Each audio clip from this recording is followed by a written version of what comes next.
Hello and welcome to another Monday.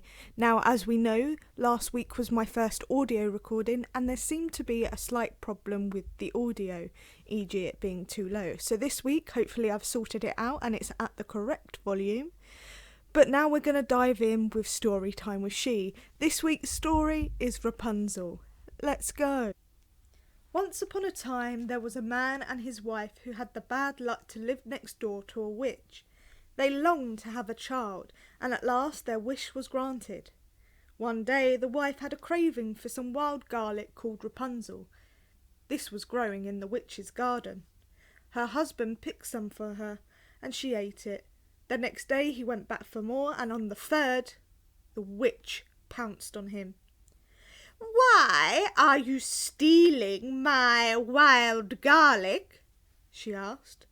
The man explained that his wife had a craving for the plant. "Well, I shan't harm you, but you must give me the baby she's going to have," said the witch. The man, fearing for his life, agreed.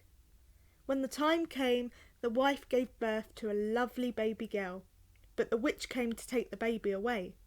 She was called Rapunzel, just like the wild garlic plant.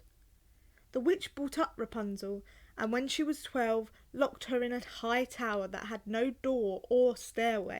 Rapunzel had beautiful long hair, so when the witch came to visit her, she would stand at the bottom of the tower and sing, "Rapunzel, Rapunzel, let down your hair, so that I may climb without a stair." And then she would climb up Rapunzel's hair. Years later, a prince was riding by the tower when he heard beautiful singing. He saw a lovely young woman at the window. Then he heard the witch's rusty voice calling out, and he watched her climb the cascade of hair. The next day, the prince came back and called out, "Rapunzel, Rapunzel, let down your hair, so that I may climb without a stair." Rapunzel lowered her hair as usual, but how surprised she was to see a prince. After that he came to see her every day, and soon they were in love. The prince promised to bring silk to Rapunzel so she could weave a ladder and escape the high tower.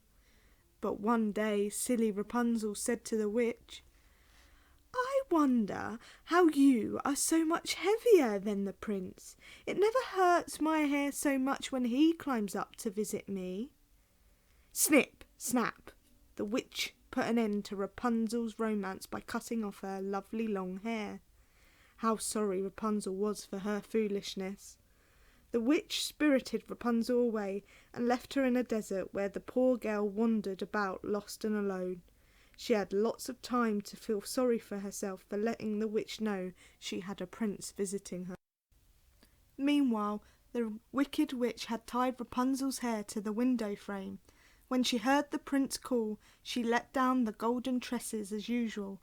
Now it was the prince's turn for a surprise, and a very nasty one.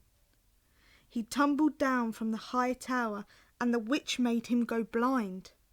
He crawled away, unable to see where he was going. For years the prince wandered around the world, searching for his long-lost love Rapunzel. After a long time he found himself in a desert. He was hot, tired and thirsty.